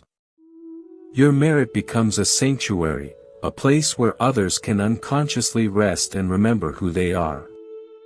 This is how the quiet power of goodness eventually overcomes the loud noise of karma, not by shouting over it, but by offering a depth of stillness that the noise cannot penetrate. Think of the way a master sculptor approaches a block of rough marble. To an observer, the stone looks like a solid mass of karma, a fixed and unyielding shape. But the sculptor sees the masterpiece already living inside the stone, and their merit is the skill with which they remove everything that is not the statue. Each chip of the chisel is a moment of discernment, a choice to let go of the excess to reveal the essence. We are both the sculptor and the stone. Our habits, our fears, and our past mistakes are the rough edges of the marble, but our true nature is the perfect form hidden within. When we practice mindfulness, we are picking up the chisel. We are not trying to add something new to ourselves, but rather clearing away the heavy layers of conditioning that hide our innate brilliance. There is a profound sense of relief in realizing that we do not need to become someone else to be worthy of peace. We only need to be brave enough to reveal what is already there. Every act of truthfulness, every moment where you show up as your authentic self without the mask of ego, is a powerful strike of the chisel. This process of uncovering is the essence of merit, as it brings us closer to the source of all life. The karma of our confusion is gradually worn away by the persistent pressure of our honesty, until one day, the light passes through us as if we were made of clear glass. Consider the humble earthworm that spends its entire life in the dark, moving through the soil. To most, its life seems insignificant, but the worm is constantly aerating the earth, turning dead leaves into rich soil so that flowers and trees can grow. The worm doesn't know it is a gardener, it is simply following its nature. Our merit can often be like that, invisible and subterranean, working in the dark corners of our lives where no one else sees. When you choose to think kindly of someone who has wronged you, or when you quietly tidy a space that someone else left messy, you are aerating the soil of your own heart. You are creating the conditions for wisdom to bloom, even if you are not there to see the flowers. This humble, egoless contribution is one of the strongest forces in the universe, as it lacks the weight of self-interest that often drags our actions back into the cycle of karma. In the old days, there was a traveler who was gifted a magical compass that did not point north, but always pointed toward the nearest person in need of a kind word. The traveler found that as long as they followed the compass, they never went hungry or lacked a place to sleep. The people they helped would often give them a crust of bread or a corner of a barn out of gratitude. However, the moment the travelers started thinking about where they wanted to go for their own pleasure, the compass would stop working and they would find themselves lost and tired. This story illustrates that merit is a living guidance system.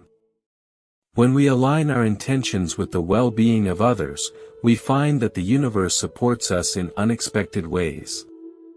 The obstacles of karma seem to melt away because we are moving with the grain of the world rather than against it. We often experience a sense of struggle because we are trying to force our own will onto the flow of events, creating a friction that wears us down. But when we shift our focus to how we can contribute, how we can be of use, the friction disappears.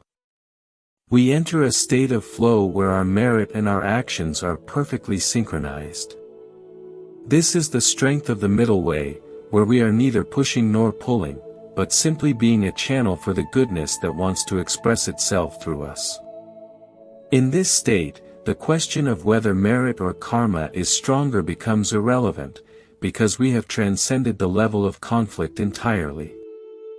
We are simply part of the great dance of existence, moving in harmony with the music of the spheres. Let us also think about the role of patience as a container for merit. In our modern world, we are taught to value speed and efficiency, often feeling that if we don't see results immediately, we have failed. But the deep work of the soul requires a different kind of time. It is like the slow growth of a coral reef, built molecule by molecule over thousands of years. Each small choice for the good is a tiny polyp adding to the structure. On the surface, the ocean looks the same, but beneath the waves, a massive and beautiful world is being formed that will eventually protect islands and house thousands of species. Your merit is building that reef. Do not be discouraged if you cannot see the progress from day to day. Trust that the structure is becoming more solid, more complex, and more beautiful with every breath you take in awareness. There was once a village that suffered from a deep well that had run dry. The people were desperate and began to fight over the few drops of water they had left. An old woman, who was known for her calm spirit, began to carry a small cup of water from a distant spring every morning and pour it into the dry well. People mocked her, saying she was wasting her strength and that a cup of water could never fill a well. She simply replied that she was not trying to fill the well, she was just making sure the well remembered what water felt like. Her persistence and her lack of despair touched the hearts of the younger people, who eventually joined her. Together, they dug deeper and found a new vein of water that saved the village. The woman's merit was the spark of hope that kept the community's heart from drying up before the water could be found. We all have dry wells in our lives, areas where we feel barren, hopeless, or stuck in a cycle of lack. Our practice is to keep pouring in those small cups of merit, even when it feels futile. By doing so, we are keeping our own spirits hydrated and preparing the way for a deeper breakthrough. The strength of our persistence is the very thing that eventually cracks the hard ground of our karma, allowing the hidden springs of grace to bubble up once more. You are never as stuck as you think you are, and the water is never as far away as it seems. Just keep pouring, keep hoping, and keep acting from the best part of yourself. As we continue to walk this path together, let us feel the warmth of our shared humanity. None of us is perfect, and we are all carrying the bags of our past experiences, but we are also all carrying the seeds of an incredible future. When we look at each other with eyes of understanding, we are helping those seeds to grow. Your merit is a gift to me, and my merit is a gift to you, and together we are creating a garden that can shelter us all. Let this realization bring a smile to your heart and a lightness to your step, for the journey is beautiful and the destination is already present in every moment of love. Continuing this shared journey of the heart, we can reflect on how the light of merit often performs its most profound work in the spaces where we feel most vulnerable, like a soft moss that grows in the deepest cracks of a weathered stone. We sometimes worry that our past mistakes have created a permanent stain on our character, a heavy karma that will follow us like a persistent shadow, but the nature of the universe is much more fluid and forgiving than we imagine. Think of a room that has been locked and dark for 100 years, where no air has circulated and no light has touched the floor. The moment you open the door and bring in a single candle, the darkness does not struggle, it does not argue, and it does not take another 100 years to leave. It vanishes instantly because the light is a superior reality. Our merit is that candle, and no matter how long the darkness of our karma has resided within us, it cannot withstand the sincere presence of a heart that has decided to be kind. In a village nestled between two winding rivers, there was once a man who worked as a bridge builder, but he was a man of great sorrow because he felt his life lacked meaning. He believed that his only destiny was to labor in the mud while others crossed over his work to find their fortunes. One day, a wandering storyteller sat by the river and watched him work, noticing how the man carefully smoothed each plank of wood as if he were stroking the fur of a kitten. The storyteller remarked that the man was not just building a bridge for feet, but a path for hearts. He explained that every time a mother crossed that bridge to bring food to her children, or a friend crossed to comfort a grieving neighbor, a portion of their gratitude flowed back into the hands that built the structure. This invisible return of energy is the essence of merit. It is the realization that our work, no matter how humble, is a vital link in the chain of human connection. The bridge builder began to see his labor differently, realizing that his tired muscles were actually instruments of a great, silent love. This shift in perception was his merit, and it transformed the heavy karma of his drudgery into a lightness of spirit that stayed with him even after the sun went down. He stopped looking at the mud and started looking at the faces of those who crossed, finding that his own heart was being built alongside the bridge. We often forget that the world is constantly feeding us back the energy we put into it, and when we act with the intention of being helpful, we are opening a door for grace to enter our own lives. The strength of this grace is far more enduring than the fleeting successes of the ego, as it roots us in the eternal truth that we are all walking each other home.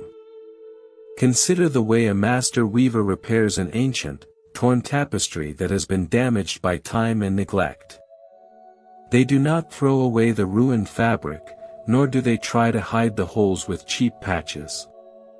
Instead, they carefully unpick the tangled threads and weave in new, strong silk that matches the original beauty but adds a new layer of resilience. Our lives are like that tapestry, and our merit is the skillful hand that mends the tears left by our karma.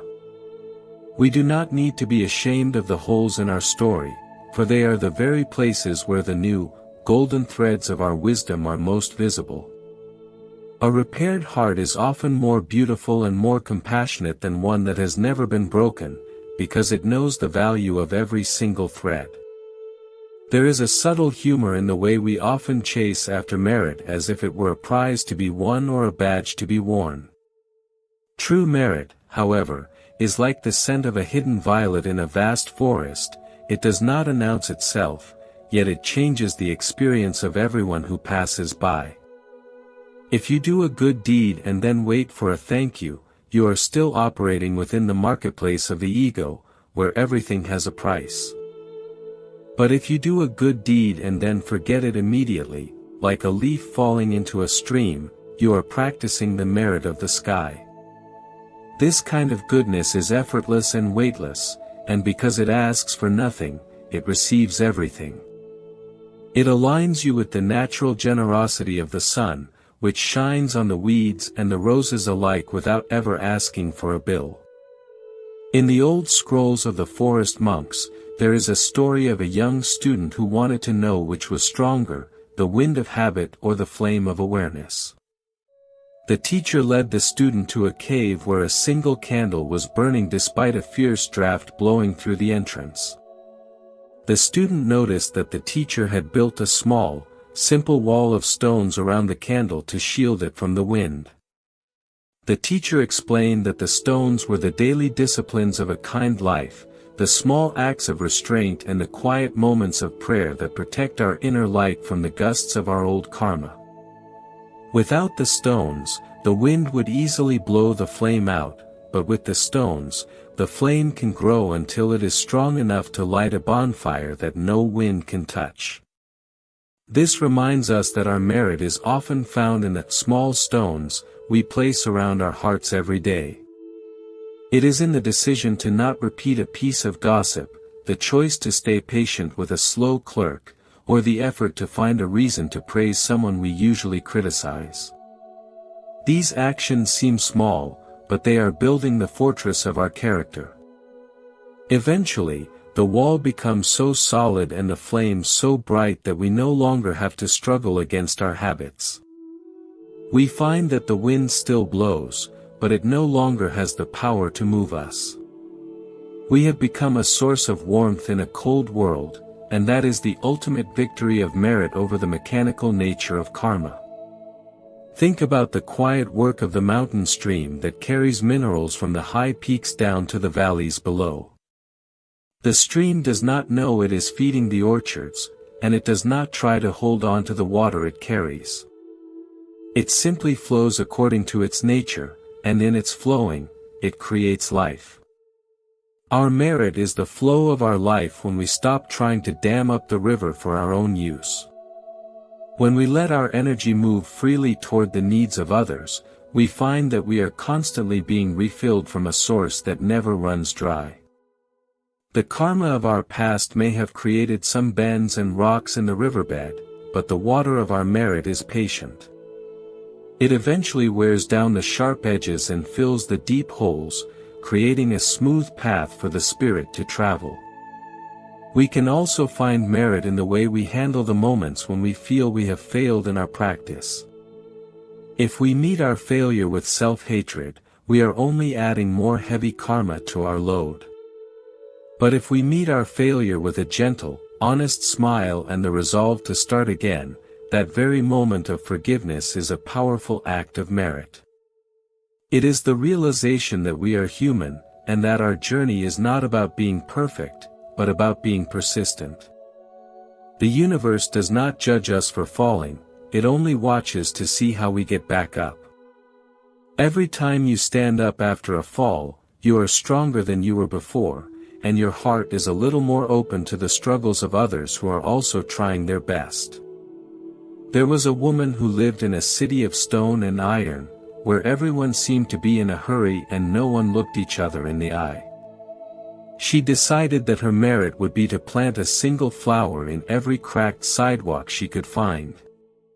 She carried seeds in her pockets and a small bottle of water in her bag, and every day on her way to work, she would stoop down to tuck a bit of life into the gray concrete.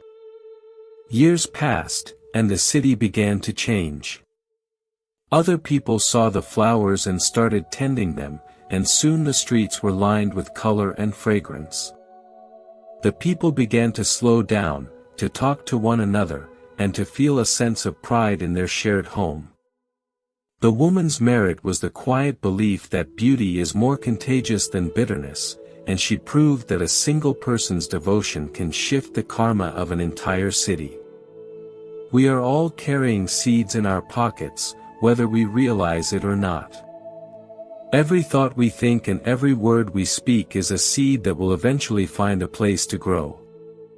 If we are mindful of what we are sowing, we can ensure that our future garden is a place of peace and welcome.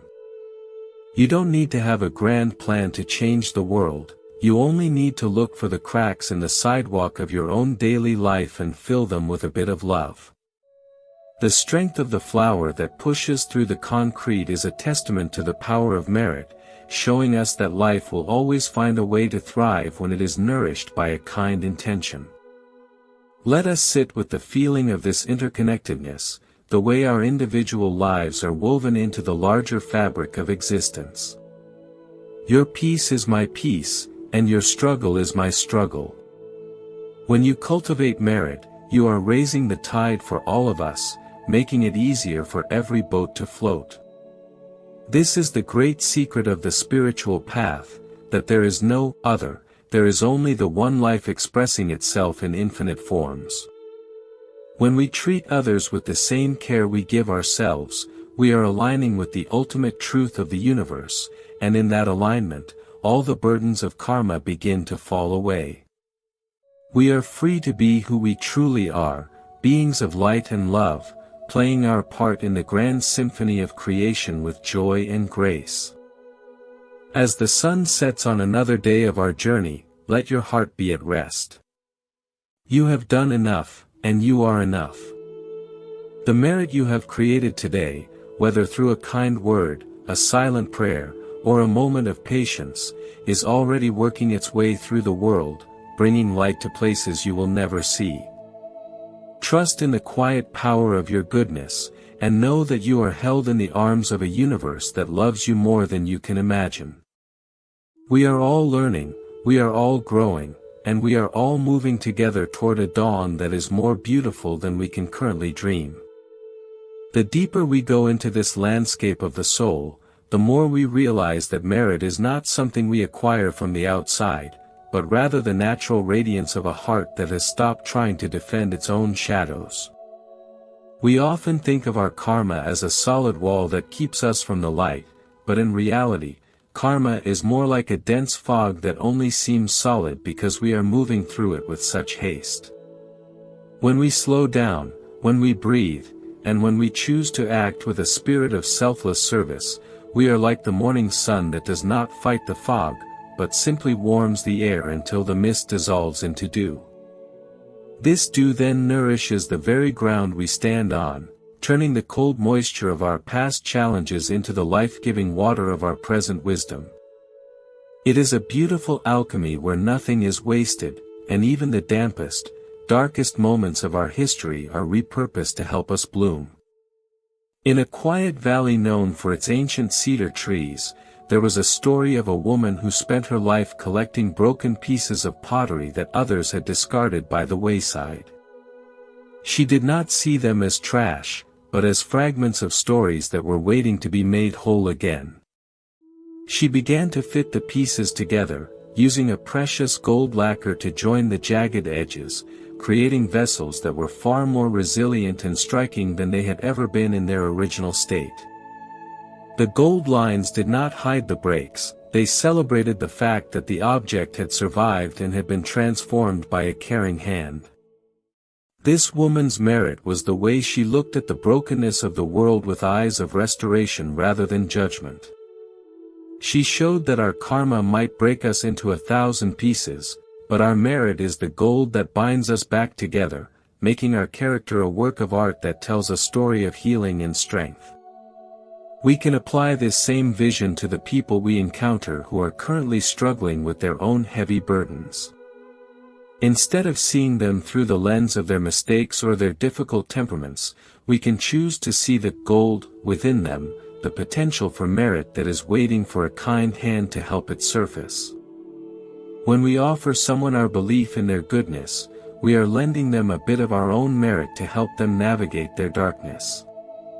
This is not a loss for us, but a profound expansion, as the light we give away reflects back to us from their eyes, making our own path even brighter. The strength of merit is found in its ability to multiply, creating a chain reaction of kindness that can eventually shift the energy of an entire family, a workplace, or a community. Consider the ancient teaching about the ocean and the salt, but look at it from the perspective of the clouds. The ocean is vast and contains many impurities, much like the collective karma of the world. But when the heat of the sun touches the water, the purest part of it rises up as vapor, leaving the salt and the heavy minerals behind. This vapor then forms clouds that eventually release pure, sweet rain onto the parched mountains. Our merit is that process of evaporation. We take the raw, often salty experiences of our lives and, through the heat of our devotion and the warmth of our compassion, we extract the pure essence of wisdom and rise above the heaviness. We do not need to clean the entire ocean to find pure water, we only need to allow ourselves to be transformed by the light of the truth. There was once a traveler who found himself at the edge of a great forest that was said to be haunted by the echoes of everyone's past regrets. As he walked, the trees seemed to whisper his old failures, and the shadows seemed to take the shape of the people he had let down. He felt his heart growing heavy, and his steps became slow and labored under the weight of this karmic atmosphere. He remembered a teaching he had heard from a wandering sage, that the best way to quiet a ghost is to give it a gift of peace. He began to walk with the intention that every step was a blessing for those he had hurt and every breath was a prayer for their happiness. He stopped listening to the whispers of his own guilt and started focusing on the silent song of his own forgiveness. As he did this, the forest began to change.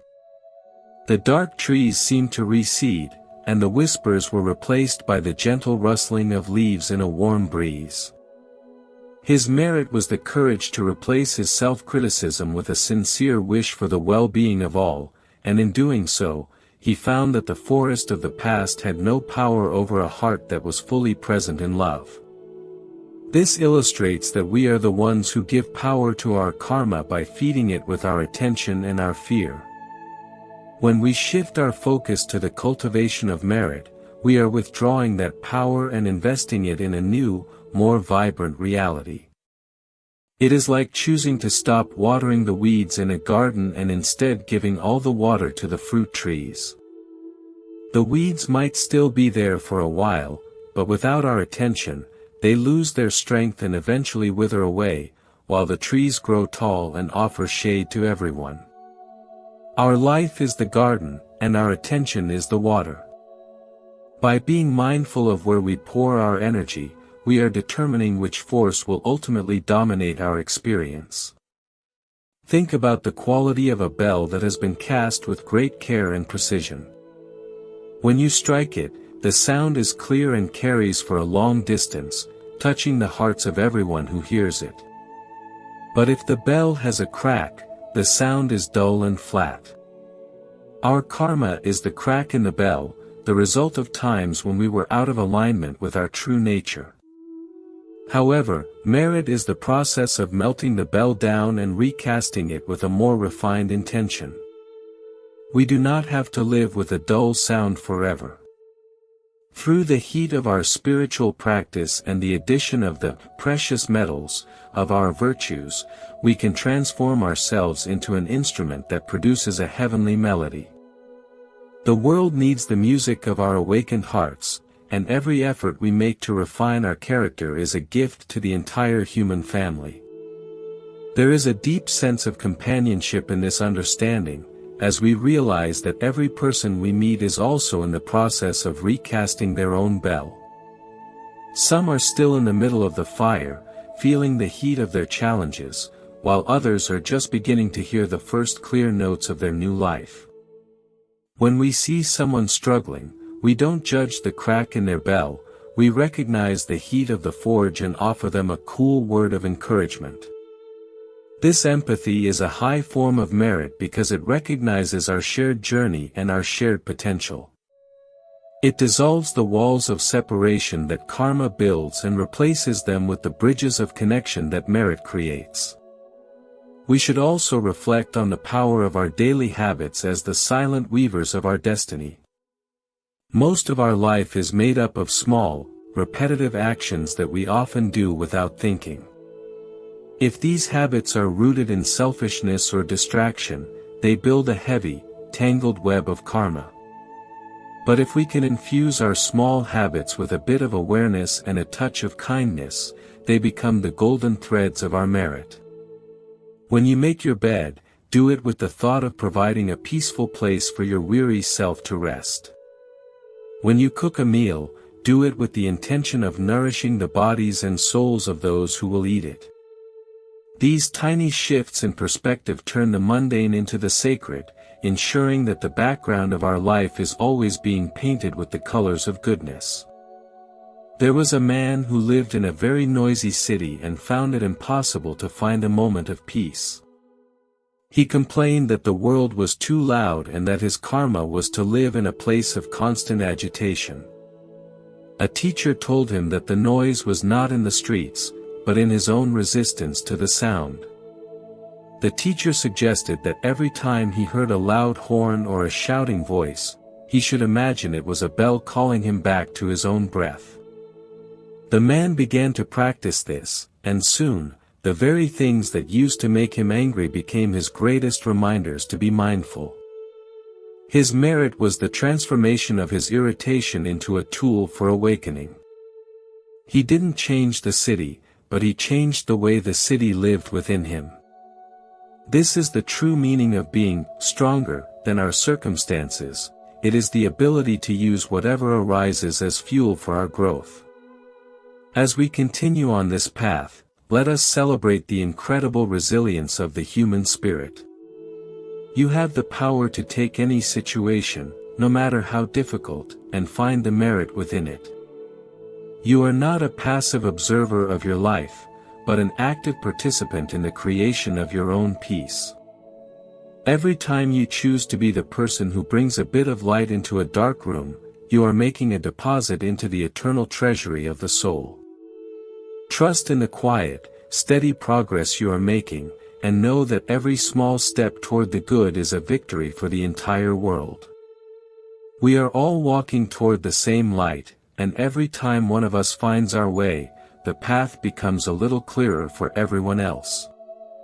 Let this feeling of shared purpose fill your heart with joy and your mind with clarity, as we move forward into the infinite possibilities of a life lived in grace. Looking out over the horizon of our shared existence, we can perceive that merit is not merely a shield against the storms of life, but a way of becoming the very sunlight that allows the garden of humanity to flourish. We often worry about the momentum of our past, fearing that the weight of old choices is a debt that can never be fully settled, yet the beauty of the spiritual path lies in the realization that a single moment of absolute sincerity can rewrite the script of 1,000 years. Think of a traveler who has been walking in the wrong direction for many days, exhausted and lost in a dense thicket of thorns, which represents the tangled web of karma. The moment they stop, realize their error, and take one single step toward the true path, they are no longer a person who is lost, they are a person who is finding their way home. That first step, taken with a clear heart and a humble spirit, carries a power that dissolves the miles of wandering that came before it. In a kingdom where the mountains touched the clouds, there was an artisan whose task was to create large, bronze mirrors for the royal palace. He was a man of great skill, but his heart was often clouded by a sense of competition with other craftsmen, and he found that his mirrors, though polished to a high shine, always seemed to show a slightly distorted and cold reflection of those who looked into them. One day, while he was resting by a mountain stream, he saw a young child helping an elderly person drink from the water using nothing but their cupped hands. The look of pure, unself-conscious love on the child's face was so radiant that the artisan felt a sudden warmth in his own chest. He returned to his workshop, but this time, as he polished the bronze, he did not think about being better than his rivals. Instead, he held in his mind the feeling of that child's kindness, intending that whoever looked into the mirror would see not just their face, but the beauty of their own potential for love. When the mirror was finished, it was unlike anything the kingdom had ever seen. It did not just reflect light, it seemed to soften the features of the weary and bring a smile to the faces of the sad. The artisan's merit was the infusion of his work with a selfless intention, a choice to let go of his ego and become a channel for a higher grace. This transformation shows us that our karma often resides in the why behind our actions, while our merit is found in the how of our devotion. When we do things for the sake of the world, rather than for the sake of our own importance, the results carry a vibration that can heal both the creator and the observer. We are all artisans of our own lives, and every interaction is a mirror we are polishing. Let us choose the polish of compassion so that every reflection we offer to the world is one of peace. Consider the nature of a vast, ancient forest that has stood for centuries, surviving droughts, pests, and the changing of the seasons. The fallen leaves and the decaying wood on the forest floor represent the karma of the past, the inevitable cycles of growth and passing. Yet, it is this very layer of decay that creates the rich, dark soil from which the strongest trees emerge. Our merit is the wisdom to see that our past difficulties are not just burdens, but the very fertilizer for our spiritual evolution. We do not need to push away our history or try to pretend it didn't happen, we only need to allow it to be transformed into the substance that nourishes our current goodness. The strength of the cedar is not in spite of the soil, but because of it, and our own strength is born from the way we have learned to thrive in the complex terrain of our own experiences.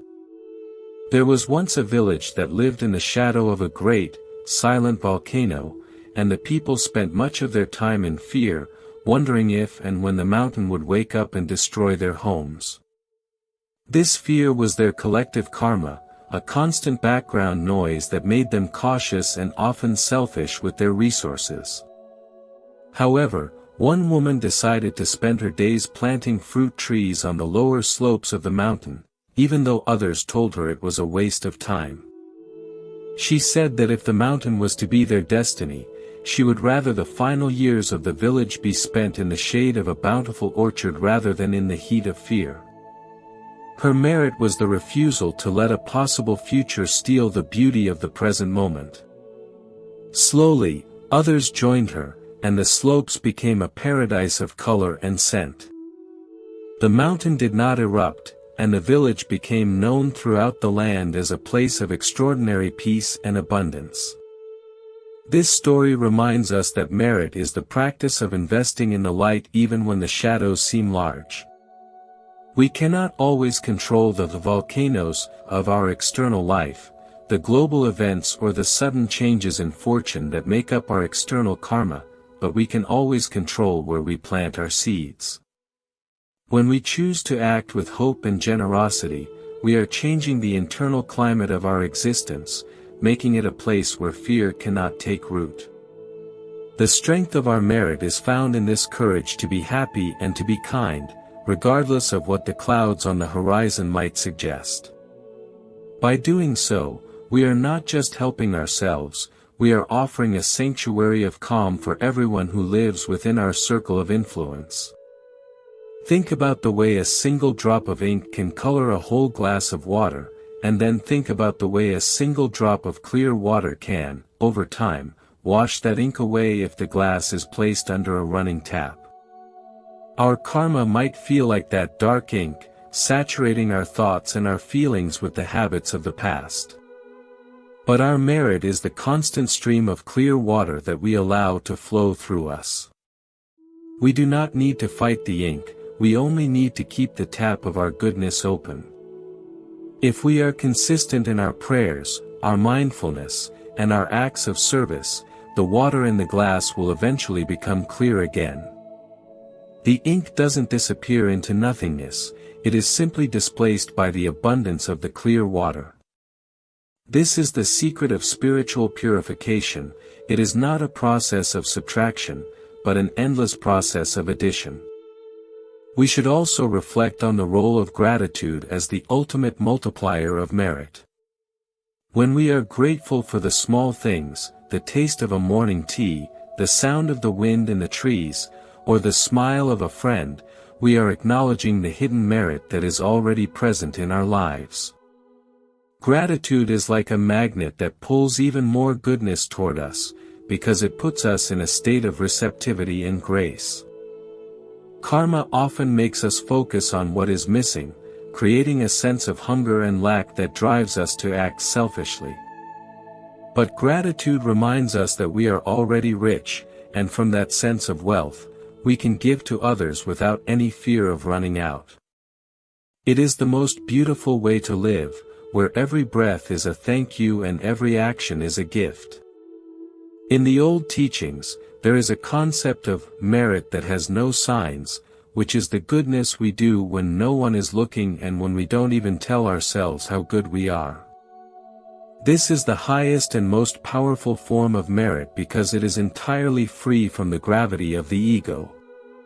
It is like the underground water that feeds the well, it is never seen, yet it is the source of all the life in the village. When you pick up a piece of litter on a lonely path, or when you send a silent blessing to a stranger you pass on the street, you are creating this invisible merit. It builds a reservoir of light within you that becomes a steady source of strength during your own times of trial. You will find that you have a resilience you cannot explain, a peace that surpasses understanding, which is the result of all those hidden moments of pure intention. There was a man who worked as a gatekeeper for a busy city, and his job was simply to open and close the heavy wooden doors for the many travelers who came and went. Most people ignored him, seeing him as just a part of the wall, which was his humble karma. But the man decided that every time he opened the gate, he would whisper a silent wish that the person entering would find what they were looking for, and every time he closed the gate, he would wish that the person leaving would find safety on their journey. Over the decades, thousands of people passed through his gate, and though they never heard his whispers, many felt a strange sense of being welcomed or protected as they crossed the threshold. The gatekeeper's merit was the transformation of a mechanical task into a profound spiritual service. He proved that no position is too low for the practice of great love, and that the quietest heart can be the most powerful protector of a city. As we continue to walk through the days of our lives, let us look for the gates we can open for others, the small ways we can make the journey of another human being just a little bit smoother. You are a being of immense power, not the power that controls or dominates, but the power that heals and uplifts. Your merit is the light you carry into the world, and every time you choose to shine, you are making the darkness a little less deep for everyone.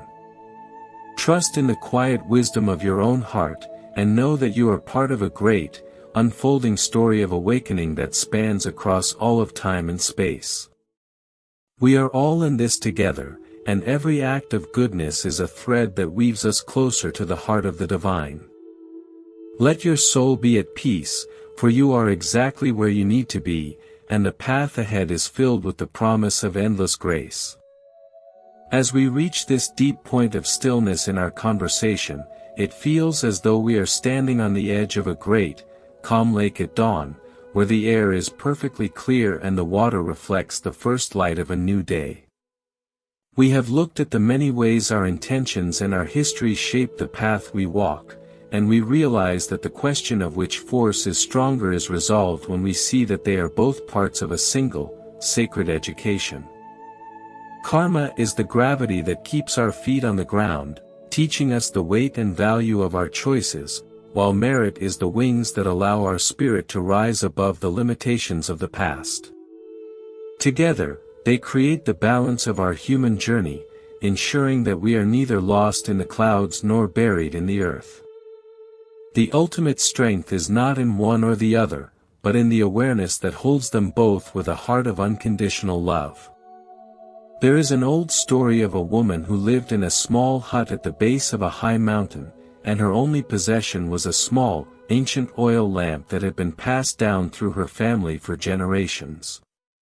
She was told that as long as she kept the lamp burning with a heart of pure intention, the light would guide her through any darkness.